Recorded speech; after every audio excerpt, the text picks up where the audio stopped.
Never be Goodwood. Once upon a time, somewhere in the vast lands of England lived 7 bears. The bears were not very happy. Not like them, really. Usually they would have a nice day being played with, but it wasn't their fault they were annoyed, as every night they were tidying the children's bedrooms for so long that it seemed they'd been doing it since they were created. The idea was funny because they'd been doing that for their whole lives. The 7 bears were the best cuddly toys in the world to each of the 7 children. Every night, when the children had gone to bed, they sneaked out from under the hugs and off the dollhouse to start cleaning the bedroom, as they knew the children's parents would be happy if their bedrooms were nice and tidy. So they put away Lego and all the other toys or clothes and sorted them to make the next day more fun.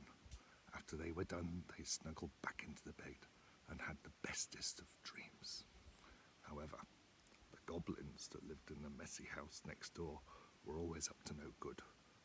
They didn't take their shoes off when in the house, and every night they would come into the bedroom and mess it all up, just to make the parents mad and the children cry. Linda, the bossy one, had enough. "Bob, Billy, Minty, Giggy, Raffy, Roar Bear, this has got to stop," said Linda one morning when the children had gone to school. "We have put up with these fiends for so long. I have a plan of hatching." Now, Linda wasn't really a bear. She was a doll that had kissed the grown-ups when they squeezed her leg. But as the oldest of the Cuddlies, she held the honorary title of bear. Her human was her bestest friend and the oldest of all the children. As such, it was usually her human that would take most of the blame for the mess in the morning. The time had come to trap the naughty goblins once and for all.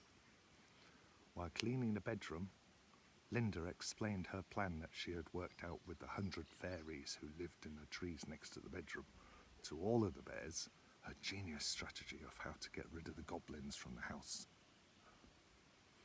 The next morning as the sun came up, Giraffe, Minty, Billy and all went to set the genius trap. That very night the children ran into the bedroom very excited because now it was Midsummer's Eve, with the children being allowed to stay up late to watch the bonfire and the fireworks, and soon enough they hopped into their PJs and went off to the bed and the land of Nod. Bob was the first to get out of his human's grip.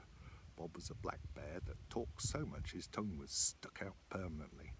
Along with his habit, he had bright, beady eyes and a soft Devon accent. He loved a good story and tried hard not to laugh when he was really silly. His tongue was the brightest red tongue you ever did see. Tonight, though, he was talking faster than ever, the words coming out of his mouth faster than the moonlight hitting the mellow ground. "Come on, lads, work to do. Minty, get the lanterns." "Yes, I know, they're high up. Stand on Giraffe's shoulders and you can reach it. So hop to it, Green Grizzly." Giraffe was, of course, the tallest of all. Well, with a long neck and his long legs, he towered over all the other bears. Minty, an athletic gymnastic sort of emerald green bear, hopped onto his back and climbed up his neck. Perched on 2 funny bumps he had on his neck, Minty dropped the lanterns down to Giggy, who caught them with her snout. Giggy never dropped anything, metaphorically and literally. "Right, chaps, let's go. Chop chop," said Linda. Giggy shot her with a hurt look and asked if she might like to rephrase that. Of course, as the only pink pig Teddy, whenever someone referred to chops or saving someone's bacon, Giggy would frown or snort. Of course, that was not quite fair on Giggy, but bears and children should always be nice to each other, and Linda apologised and promised she wouldn't be so rash next time. Giggy gave her a dead shot face and moved on. Coats on, wellies on, the bears tiptoed to the kitchen and took to the picnic sticks with red spotted handkerchief tips, ties on the end with some lovely surprises inside. Then they sneaked out through the cat flap on the back door, pretending to be quiet as mice but making just enough noise for the goblins to hear. "Shh!" said Bob quite loudly. "We don't want anyone to hear us." Roar Bear could see the green heads and pointy ears watching over the garden wall, but pretending that she couldn't see them, they started skipping and singing. If you go down to the woods today, you're in for a big surprise. She knew the naughty goblins would come to ruin their fun. Down the bracken hill they went. Linda was tiptoeing, the three bears were patter-pawing, and Giraffe and Giggy were trippy-trotting, with lanterns in one hand and spotted hankies full of treats on swinging sticks in the other hand, bobbing up and down as they walked triumphantly in the moonlight. The fairies were fluttering high overhead, watching over as they gambolled over the old stone bridge. It was nearly midnight, and the full moon beamed down in amusement and glistened on the river bubbling underneath. The game was on. Then, up into the dark forest the bears all went, on two legs and four, in the middle of the thick woods, to the clearing to lay out the picnic blanket and all the goodies. There were chocolate cakes and jellies, honey sticks and ginger beer. The fairies had borrowed fine gossamer spider strings woven by their spider friends and tied them to the four corners of the blanket. The scene was set. The bears were ready, smiling to each other.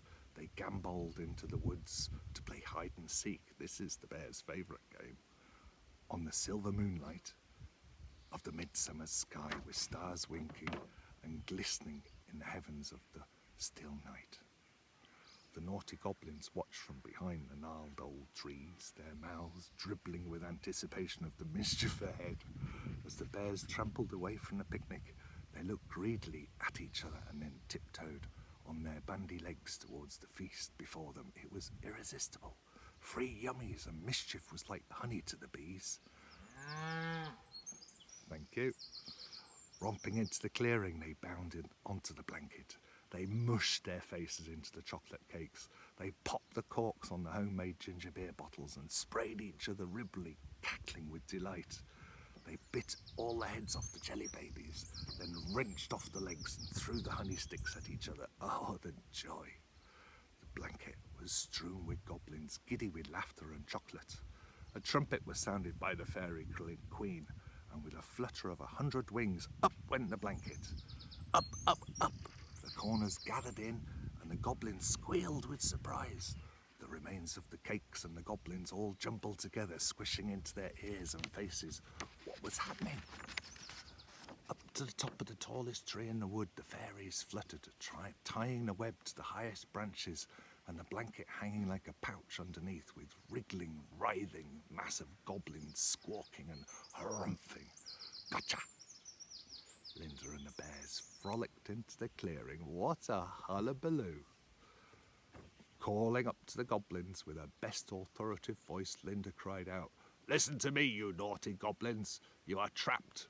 You cannot get out. I want you to think long and hard before you answer." "You tricked us," cried the goblin chief. "Let us down, let us down." The fairies and the bears listened as Linda pursed her lips and called up through the still air. "You naughty goblins have a lesson to learn. We will let you down on 3 conditions. You have to solemnly promise to mend your ways. You have to promise to always be good. You have to promise never to be scallywags." "Never!" the goblins chanted. "Never! We are goblins, that's what we do!" Linda put on her sternest ever face and proclaimed to them, "Then, there you shall stay. You shall remain in these woods until you recant."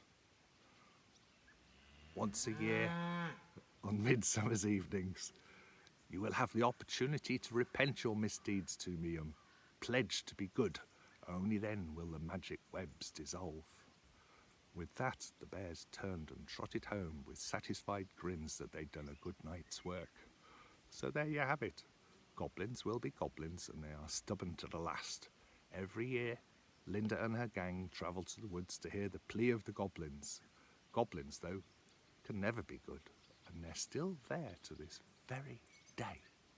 Next time you go into the woods, look up. You might see them there, still wriggling like worms in a bag. So that's why to this very day the wood is called Never Be Good Wood. Good night, children.